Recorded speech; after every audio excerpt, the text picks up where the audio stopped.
धोखा देने वाले गैर नहीं, हमेशा अपने ही होते हैं।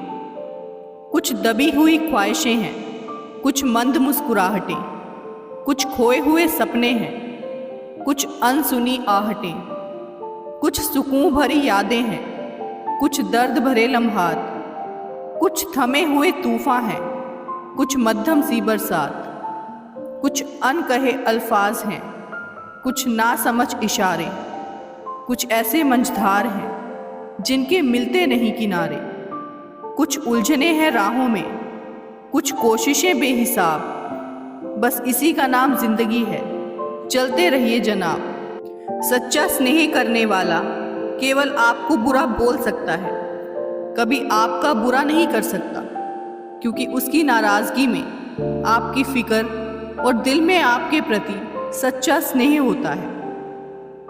न चादर बड़ी कीजिए, न ख्वाहिशें दफन कीजिए। 4 दिन की जिंदगी है, बस चैन से बसर कीजिए। ना परेशान किसी को कीजिए, ना हैरान किसी को कीजिए। कोई लाख गलत भी बोले, बस मुस्कुरा कर छोड़ दीजिए। ना रूठा किसी से कीजिए, ना झूठा वादा किसी से कीजिए। कुछ फुर्सत के पल निकालिए, कभी खुद से भी मिला कीजिए। चाहे आप कितने भी अच्छे क्यों ना हो, अगर आप गलत जगह पर होंगे तो आपकी कीमत धूल बराबर ही होगी। सुख और दुख में कोई ज़्यादा भेद नहीं, जिसे मन स्वीकारे वही सुख और जिसे अस्वीकारे वही दुख। सारा खेल हमारी स्वीकृति और अस्वीकृति का ही होता है। ये जीवन रथ के पहिए ही तो हैं, कभी आगे कभी पीछे। खुश रहें, खुश रखें।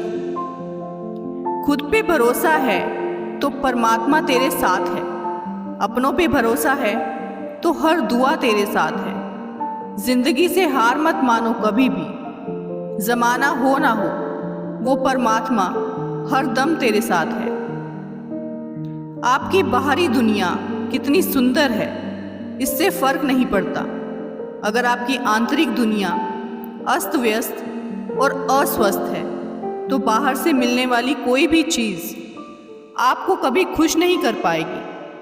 और यदि आपकी आंतरिक दुनिया स्वस्थ और पूर्ण है तो आपकी बाहरी दुनिया की सबसे सरल और सबसे बुनियादी चीज़ें आपके दिल और आत्मा को जीवंत रखेंगी। अंदर क्या है, कैसा है, कितना है, किस तरह है, बहुत महत्वपूर्ण है। भोजन और प्रसाद में बस इतना अंतर है कि भोजन थाली भर भर लेते हैं और छोड़ देते हैं, प्रसाद जमीन पर भी गिर जाए तो उठाकर खाते हैं। भोजन को प्रसाद मान लें तो कभी अन्न बर्बाद ना हो, इतना ही ले थाली में कि व्यर्थ न जाए नाली में। रामचंद्र कह गए सिया से, ऐसा कलयुग आएगा, दोनों तरफ से मैसेज होंगे, मिलने कोई नहीं आएगा। मैं चलता गया, रास्ते मिलते गए, राह के कांटे फूल बनकर खिलते गए। ये जादू नहीं, आशीर्वाद है मेरे अपनों का, वरना उसी राह पर लाखों फिसलते गए। सबसे तेज वही चलता है जो अकेला चलता है, लेकिन दूर तक वही जाता है जो सबको साथ लेकर चलता है।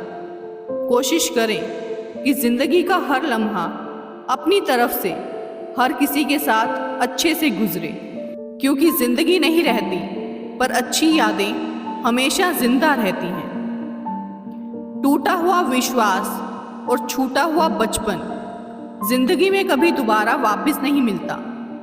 नफरतों में क्या रखा है, मोहब्बतों से जीना सीखो, क्योंकि ये दुनिया ना तो हमारा घर है और ना ही आपका ठिकाना। याद रहे, दूसरा मौका सिर्फ कहानियां देती हैं, जिंदगी नहीं। तलाश जिंदगी की थी, दूर तक निकल पड़े, जिंदगी मिली नहीं, तजुर्बे बहुत मिले।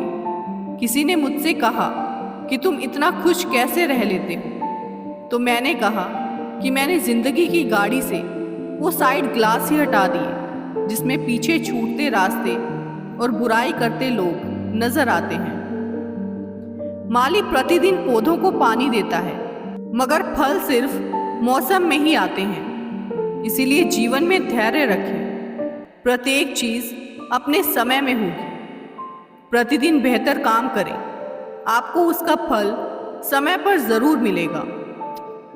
मुसीबत और खुशी बिना किसी अपॉइंटमेंट के आ जाती हैं। इसीलिए अपने आप को इतना तैयार रखें कि मुसीबत के समय होश और खुशी के समय जोश कायम रहे।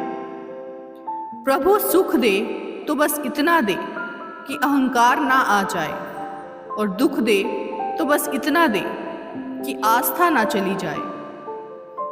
जहाँ हमारा स्वार्थ समाप्त होता है, वहीं से हमारी इंसानियत आरंभ होती है। लोग कहते हैं कि आदमी को अमीर होना चाहिए, और गांव के बुजुर्गों का कहना है कि आदमी का ज़मीर होना चाहिए। चित्र ही नहीं, चरित्र भी सुंदर हो। भवन ही नहीं, भावना भी सुंदर हो। साधन ही नहीं, साधना भी सुंदर हो। दृष्टि ही नहीं, दृष्टिकोण भी सुंदर हो। वो कागज़ की दौलत ही क्या जो पानी से गल जाए और आग से जल जाए। दौलत तो दुआओं की होती है, ना पानी से गलती है, ना आग से जलती है। आनंद लूट ले बंदे प्रभु की बंदगी का, न जाने कब छूट जाए साथ जिंदगी का।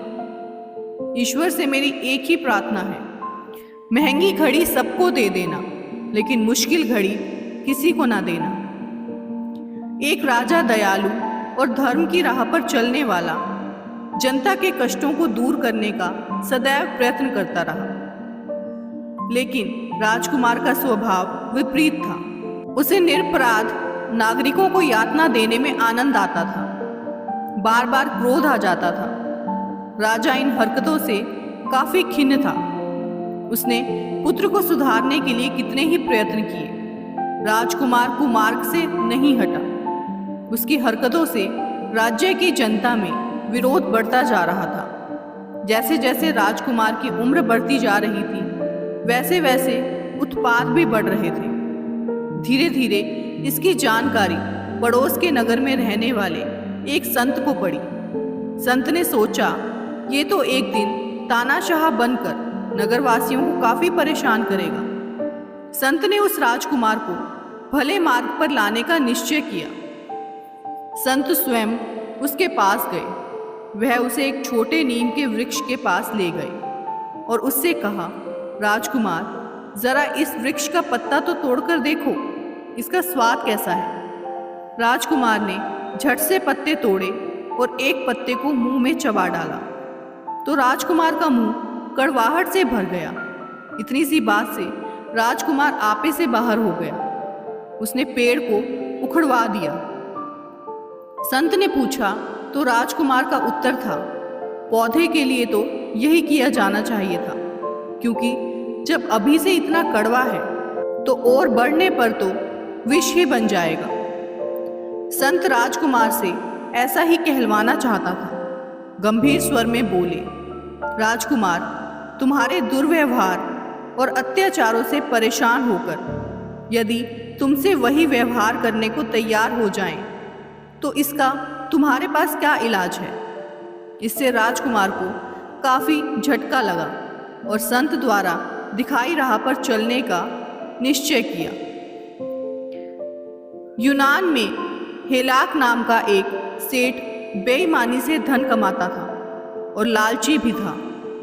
बेईमानी की कमाई कर वह बहुत अमीर तो बन गया था, लेकिन उसकी कमाई में बरकत नहीं थी और ना ही उसे मानसिक शांति थी। उसकी कमाई कभी बीमारी पर खर्च हो जाती तो कभी चोरी हो जाती या फिर व्यर्थ के कामों में बर्बाद होती। लेकिन इस सेठ की बहू इलीना धार्मिक विचारों वाली और पाप कर्म से डरने वाली थी। सेठ को उसकी बहू अक्सर टोका करती कि अन्याय के पैसे से बरकत नहीं होती, आप बेईमानी करके धन मत जमा करो। वह कहती, आखिर हमें 2 वक्त की ही रोटी तो खानी है और पहनना कपड़ा ही है, फिर इतनी बेईमानी क्यों। सेठ अपनी बहू की बातों को अनसुना कर देता था। लेकिन एक दिन बहू की कही बात की सच्चाई जांचने के लिए उसने न्याय से धन कमाकर उससे सोने की एक पंसेरी बनवाई। इसमें अपनी छाप लगाकर सेठ ने उसे कपड़े में बांधा और चौराहे पर रख दिया। कुछ दिन तक वह पंसेरी यूं ही चौराहे पर पड़ी रही। एक दिन एक व्यक्ति ने उसे उठाकर पास के एक तालाब में फेंक दिया। संयोगवश वह पोटली मगरमच्छ के मुंह में गिर गई। मछुआरों ने तालाब में जाल डाला तो मगरमच्छ उस जाल में फंस गया। मछुआरों ने जब उस मगरमच्छ का पेट चीरा तो वह पंसेरी बाहर निकल आई और उन्होंने सेठ के नाम की छाप देखकर वह पंसेरी सेठ को वापस कर दी। सोने की पंसेरी वापस पाकर सेठ बहुत खुश हुआ। सेठ को अब वह विश्वास हो गया कि न्याय का धन कहीं नहीं जाता और अन्याय से कमाया हुआ धन कभी फलता नहीं है। इस सीख ने सेठ में ईमानदारी की भावना जगा दी। इसके बाद उसने अन्याय और बेईमानी करना छोड़ दिया और ईमानदारी से धन कमाने लगा। गहरी बातें समझने के लिए गहरा होना ज़रूरी है और गहरा वही हो सकता है जिसने गहरी चोटें खाई हों। हमेशा सबसे कठिन कार्य होता है हमें अपने मन में शंकाओं को दूर करने की ज़रूरत है ताकि हम आत्मविश्वास के साथ आगे बढ़ सकें। जब आप कुछ कार्य शुरू करें तब सब कुछ सही हो ऐसी कोई आवश्यकता नहीं है। ज़्यादा मत सोचें, बस वो कार्य शुरू करें और अपने लक्ष्य की ओर आगे बढ़ते हुए सिर्फ अपना पहला कदम उठाइए। लोगों पर 3 एहसान कीजिए। फ़ायदा नहीं पहुंचा सकते तो नुकसान भी ना पहुंचाएं। खुशी नहीं दे सकते तो दुख भी ना पहुंचाएं। तारीफ नहीं कर सकते तो बुराई भी ना करें। आज का ज्ञान, अपनी तारीफ खुद ही कर लिया करें। बुराई करने के लिए तो पूरे रिश्तेदार बैठे हैं। जीवन की सबसे बड़ी गलती वही होती है जिस गलती से हम कुछ सीख नहीं पाते। दोस्तों, आपको आज की वीडियो कैसी लगी कमेंट करके ज़रूर बताइए। वीडियो पसंद आई हो तो वीडियो को लाइक और शेयर ज़रूर कर दें अपने फैमिली और फ्रेंड्स में। वीडियो में अंत तक बने रहने के लिए आप सभी का बहुत बहुत धन्यवाद।